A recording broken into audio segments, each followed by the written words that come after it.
We are about to have a presentation by Aaron Fornarino about BPD and men, called The Elephant in the Room. And Aaron works as a taxation officer for the South Australian Government and has studies as a Bachelor of Law degree part-time. Aaron was diagnosed with BPD in 1994 and has lived experience for over 24 years. And he's a dedicated dad, a passionate advocate, and particularly passionate about assisting others with a diagnosis of BPD.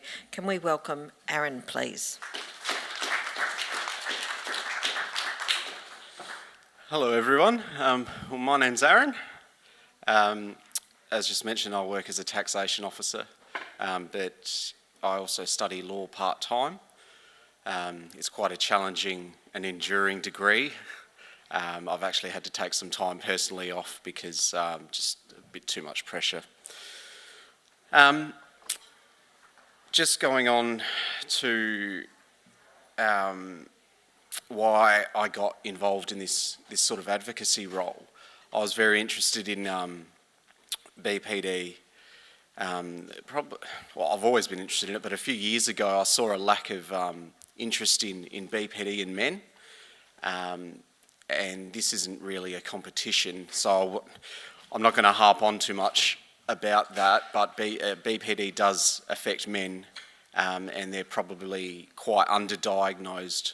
Rather, there's an often 75 to 25 ratio that you'd hear that women are more predominant, but it's possibly false, those statistics. It's hard to explain, but with men tend to be a bit more introverted with their emotions. I think men are taught in ways to hide their emotions, whereas women are more likely to go and seek help and treatment and support. So after experiencing a lot of the stigma that I had throughout the years, I'd had long periods of hospitalisation and judgments from the mental health profession. I decided I wanted to do something a bit more than just sit on the sidelines and watch men suffer in silence, I guess. So a bit about me and my childhood. I grew up in South Australia, a little town called Hope Valley. It's an outer suburb. My parents got divorced when I was about, 11 or 12. And I took that very hard. That was quite traumatic for me and my brother and sister at the time. Naturally, being a male, I wanted to live with my dad. He was my role model. Okay, he wasn't the greatest of dads, but he did his best. And I went to go live with him. My schooling was a bit awkward in the sense that I was a very shy child and was quite emotional at a very early age. Things like going to make a payment at the counter for a school trip or something, it'd make me cringe and I'd get really upset and distressed over the thought of it. Making friends was really difficult as well, so I couldn't really relate to other children. I didn't see what other kids saw in certain types of activities, like sport. I hated sport, couldn't stand it. I was more of a musical person that developed a habit for the guitar when I turned about 13, which was ironically when a lot of my symptoms started to flare up. The first time I self-harmed, I saw a psychiatrist. I was actually picked up through a quiz at school that we did. It was supposed to be confidential, but they made it so, they coded it so they could determine who you were. So I saw a counsellor who recommended me to a psychiatrist, Graham Martin. He actually lives in Brisbane. I did invite him, but he was a bit unwell, so he couldn't attend. But he diagnosed me with dysthymia to start with, which is like an ongoing type depressive illness. After that short stint in hospital, my behaviours became a lot worse. I honestly can't say what triggered them that way, but I was self-harming a lot. Medications I was introduced to were having a very detrimental effect on my well-being and stability. So from the point of about 13 onwards, life got a lot harder for me. My parents didn't understand what was going on. This was in the mid-90s, and there wasn't a lot of information about borderline personality disorder. I was told a lot of it was attention-seeking behaviour and manipulative. A lot of what you've heard today I can identify with in that way. So I went through a merry-go-round of hospital admissions, different medications, different types of therapies. None of them really worked. The medications I'll be careful with, because what didn't work for me may work for someone else. So if you're taking medication, please keep taking it. It just never worked for me. I've had a couple of serious suicide attempts in my lifetime. I've come quite close. And I was a former ward of the state, so what that means is my parents took me to court when I was 15. My behaviour was that challenging that they had to relinquish their care. So I was placed in government residential facilities for kids with all sorts of problems. Not mental health, it was more of like aggressive type problems, which was just confusing. And I'll never forget the first night I went to one of these facilities. A girl had literally overdosed on inhaling glue and was convulsing. And I'll never get that mental imagery out of my head. It was really confronting as a 15-year-old to see that sort of thing. With those places, I feel I went in and came out a lot worse. A lot of those places were poorly staffed. There was no structure or routine. They tried to, but you're mixing a bunch of kids with all sorts of different range of issues, child abuse issues, parental issues, who had no one to care for them. And when you put those sorts of kids together, it's just asking for trouble. It's not helpful. It was one of the most saddening points in my life that I look back on and go, I can't believe I survived living in that environment. It was really difficult. Ironically, it was quite interesting to see from when I hit 18 that the state care system would see you. That was pretty much it. I was out the door. I'd found rental accommodation with a mental health unit in Eastern Adelaide, and I'd stayed there for probably about a year or two. But just before my 18th birthday, I was told I had borderline personality disorder. I was told that my relationships would be poor, that I wouldn't be able to work, that my life would be quite problematic and a roller coaster. And I felt that was really crushing, being at that age and being told that you're stuck with this untreatable illness for the rest of your life. And I always felt there was a bit more to it than just what was being called attention-seeking and manipulative behaviour. It's like that psychiatrists, my parents, friends, whatever, they thought I could switch my behaviours on and off at will, and it didn't work like that at all. There were certain triggers through stressful events and periods in my life where I look back and go, hang on, that makes sense. That's why I reacted like that. But of course, in hindsight, it didn't really benefit me at the time. So I left that mental health accommodation. One time I just decided I wanted to move to Perth. That makes no sense whatsoever. But with $5 to my name, I moved to Perth for 2 years and I lived over there.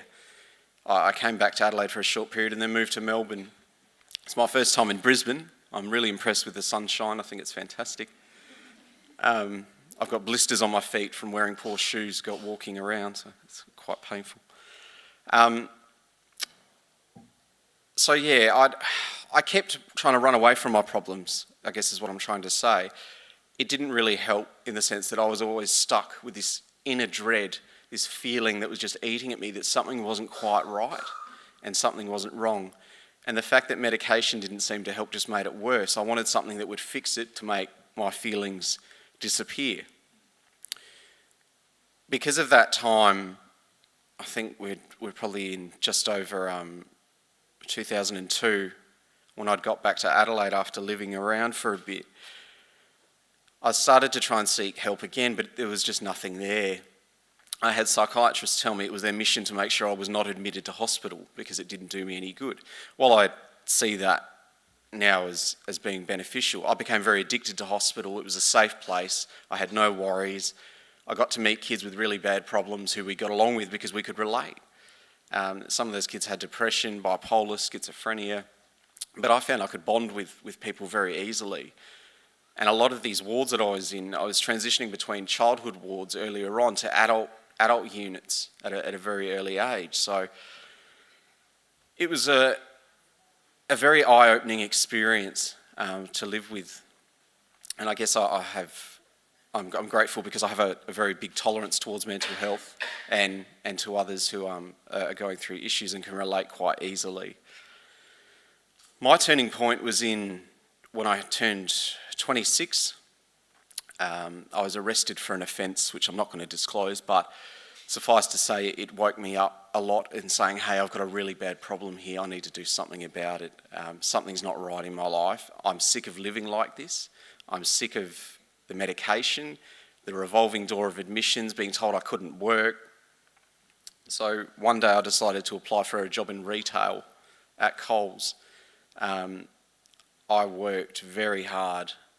I took my job seriously, and what I liked about working is when I was working, I didn't have time to think or reflect on my issues or problems. I was focused solely on work. And I still use that today. I've been in state taxation for 6 years now, and it works. Going to work, just something as simple as that. It takes my mind off things. I can unwind and focus on a job. I commenced DBT in 2010, so all the court stuff had gone through. I've been sentenced. I didn't spend. I was lucky. I received a suspended sentence. I'd received mental health treatment from the court. They accepted that there was an issue, and you go through this program and whatnot. But DBT wasn't around that early on. But nevertheless, I enrolled in DBT in 2010 and completed the course successfully. In 2008, though, I had a daughter. I have a daughter, I should say. Her name's Violet. She's 9. She's a very happy child, and it makes me proud to be a father. It changed certain aspects, and this is not trying to sound selfish, but all of my focus was going into my daughter and trying to ensure that the mistakes that were made with me didn't happen with her. So I try to be the best parent I can, and I make mistakes. I'm not saying I'm perfect. I think every parent makes mistakes. But the intention is there to provide the best we can for our children. So my problem with alcohol developed probably in about 2012. What I used to do is I used to go out and drink in the city. I liked how alcohol made me feel because it cut off my emotions. It gave me a break for about 3 to 4 hours. What I didn't realise at the time was it made me feel great for 3 or 4 hours, but it took about another, 3-4 days, and I was feeling like absolute rubbish. So I made a decision in about 2015 that I was not going to drink in the city anymore because disorderly behaviour is a really silly charge for what it's worth, but nevertheless, I'd had several disorderly behaviour charges accumulate over time, and I went, I'm not going to drink in the city anymore. Every time I drank in the city, I'd have an issue. I'd be calling for help, or something would happen and I'd be in trouble. And ever since I did that, I haven't had an issue with alcohol. I choose to drink at home occasionally, but I don't. It's not a habit anymore. I don't drink for the wrong reasons. So it was interesting today to hear a lot of different perspectives, especially from women, and being able to compare to their experiences, because a lot of the issues with stigma and trauma in hospital and general niggly commentary, I can relate to very strongly. And I find it quite sad that we live in a society where men are taught to hide from their feelings and just toughen up or get over it, that sort of approach. It's not helpful. So what I decided to do is I joined the Bpd Foundation in South Australia, and I wanted to do some advocacy work. I wanted to help others who were going through similar type problems. and design solutions rather than just getting on with my life, even if that does sound selfish. I just wanted to help others. I think there's a big gap in support and help for people with BPD. There's a few notes about different services that have come to light since I was a teenager, which I wish I'd had when I was a teenager. Facebook, for one. A lot of people don't see. Facebook can be seen as a narcissistic tool, which is fine. I guess to a degree sometimes it can be, but there are community groups that are set up for people with BPD on Facebook, and there are rules set. So it's not like one big whiny session of everyone's problems. It's not at all, it's not that. People do chat and support each other on these forums, and there's many of them. I've seen so many instances of someone else lifting someone else up, and that's supportive. I think if someone with BPD can't talk to their parents or doesn't want to talk to a therapist, if they've got the opportunity to jump online, then they can seek support that way. It's an alternate option if nothing else is working. With my mental health,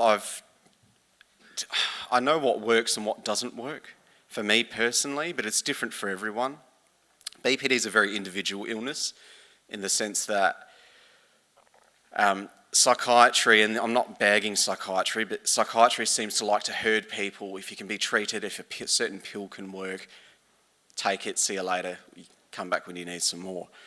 With BPD though, because it's so individual, it's not, you can present with a particular set of symptoms, but it can be all over the place and not any one individual is the same as another. That frightens psychiatry, I think, and which may be a reason why such a reluctance to treat it or to get help. With growing up with BPD, it's been interesting to see the set of changes over the last few years. There's a lot more focus now on DBT and recovery and treatment than there were, say, a decade ago when I was growing up. It was really difficult to get through a lot of that stuff, but I was probably categorised in the worst possible scenario you could think of with BPD. My self-harm was out of control for a very long time. And it wasn't until I hit about, 26, 27 when I just stopped. I could see it was damaging my behaviour. And because of my new role as a dad, I didn't want my daughter asking me, "Daddy, what are those marks on your arms?" I mean, she's going to see them one day and ask probably, and I'll have to explain it to her when she's older, but I've made certain choices in my life that I'm not proud of, but I do the best that I can now to make up for them. That's really important to me. So what works is listening. Listen to someone with BPD. I've heard that as a recurrent theme throughout this entire event. Listening really helps, validating what someone's saying instead of brushing it off, saying, "I'll just get over it, you'll be fine, you'll get better." Talking helps, but knowing your place as well. Patience is a huge issue with BPD. A lot of the time you'll see someone with BPD take 10 steps forward and then probably 20 steps back and then 10 steps forward and 10 steps back, but they get there eventually. It's just difficult. There's a lot of regression when I was younger of acceptance. I wanted to have schizophrenia and bipolar because they made sense. I'd read all these texts on bipolar and schizophrenia and was convinced that I heard voices in my head, and that wasn't the case at all. I just wasn't accepting what I'd been diagnosed with. What doesn't work is negative attitudes, stigma, negative commentary. Often you'll hear negative commentary, especially in emergency departments, with nurses who aren't trained to deal with people who are presenting with suicidal ideation or wanting to seek help, which ironically makes the person who's presenting want to leave. That's just not my idea of a healthcare system. When someone presents like that, there's certain circumstances that need to be taken into consideration, like where are we going to treat this patient? Are we going to talk about all their personal problems out in an open ward? Like, I've had that happen so many times where my personal information or what I'm going through has been yelled quite loudly. That's made me escalate and made things worse, and I've had to be sedated. It's embarrassing. Brushing things off really doesn't help, or using that get out of it mentality. It's more of a person with BPD doesn't have the tools necessary to ensure they can incorporate coping mechanisms appropriately. That's really tricky, and it takes time. And again, patience is a huge thing. So I've noticed with Marley's speech and a few others discussing media representation of BPD in the community, a lot of it's quite awkward and distressing.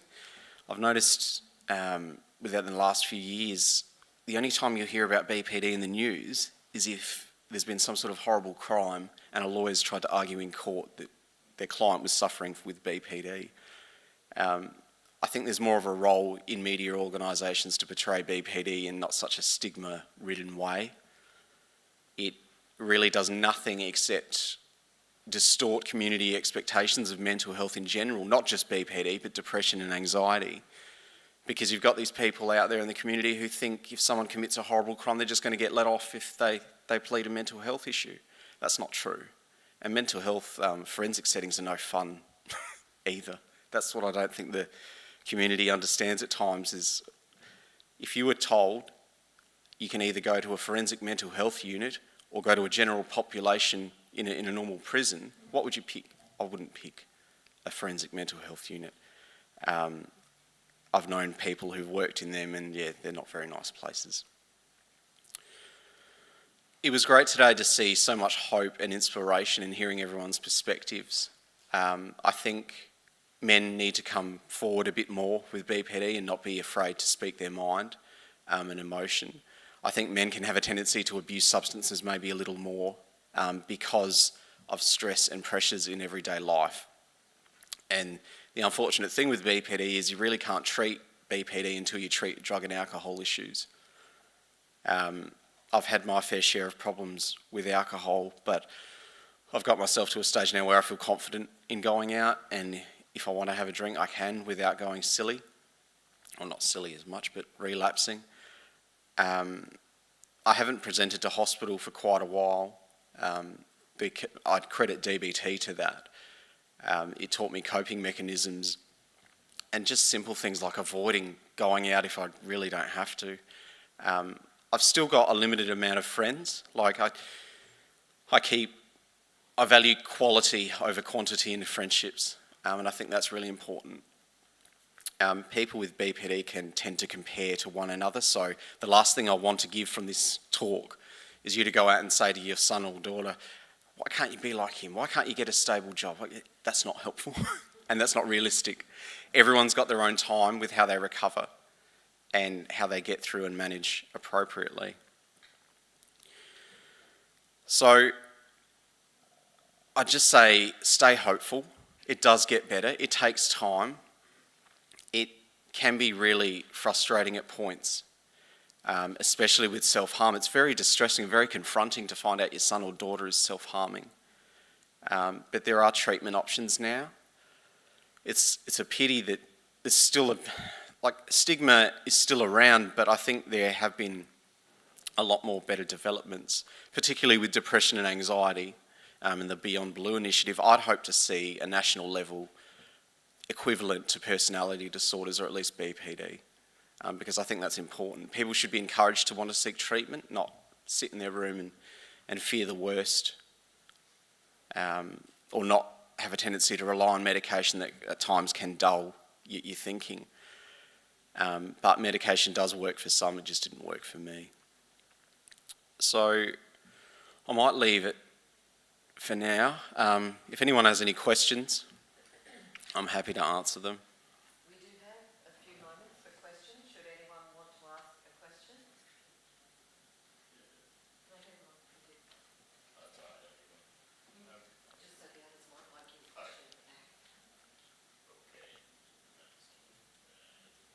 Okay. Aaron, you're working with, how many blokes are you working with in South Australia? Like, what's your day-to-day interaction with other men? Is it common? Is it you've one every now and then? Every now and then, yeah. I don't really, with my workplace, because your role's so focused on a particular area, you don't really have interaction. I mean, you talk to people, of course. That's part of a work environment. But in terms of like catching up after work, I don't really do that. Unless I need help with a task at work, I don't really speak to many people. I try to make effort. I do try to go above and beyond at times, because if I'm sitting by myself day after day not saying a word, then it looks a bit sus. Are you someone, I often get this levelled at me, is that I get on better with females than I do with males. Oh, I agree. I'm the same. Yeah. I'm the same. I have a partner in Adelaide, Nicole. She's my rock. She's supported me so much over the last 4 years. She makes me proud at how far I've come. And it's really tricky when I do have a tendency to relate to women more. And that can be confronting sometimes in a relationship sense. But at the end of the day, I reiterate how long I've been with Nicole for to her. I've been with you for 4 years. I'm not going elsewhere. You've got me to stay. I just want to make a comment about how your face lit up when you talked about your daughter. Thank you. It was so touching. Thank you.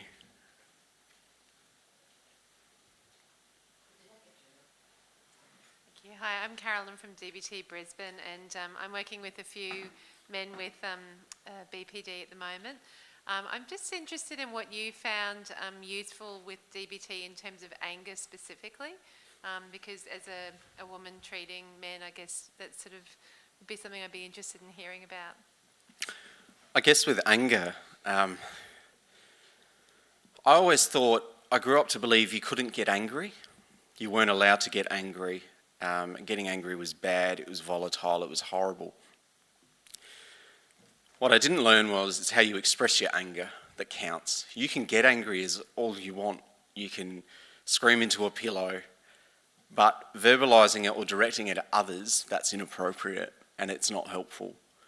That took a long time to learn, as simple as it sounds. And I think, just to go off topic for a minute, I think what some people don't understand is many with BPD don't have very specific skills to cope with stress, or something that may seem simple to someone in general. It's not necessarily simple to someone with BPD.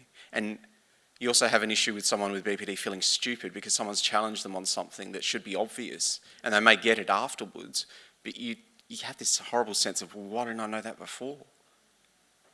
But with anger in particular, I think there's ways and outlets that you can use to reduce your anger and identify it to the point before you explode. That's really important. Thank you, Aaron. I personally think it takes a huge courage to get up and share your story, whatever gender you are. So congratulations on that. Thank you. Can we thank Aaron together, please?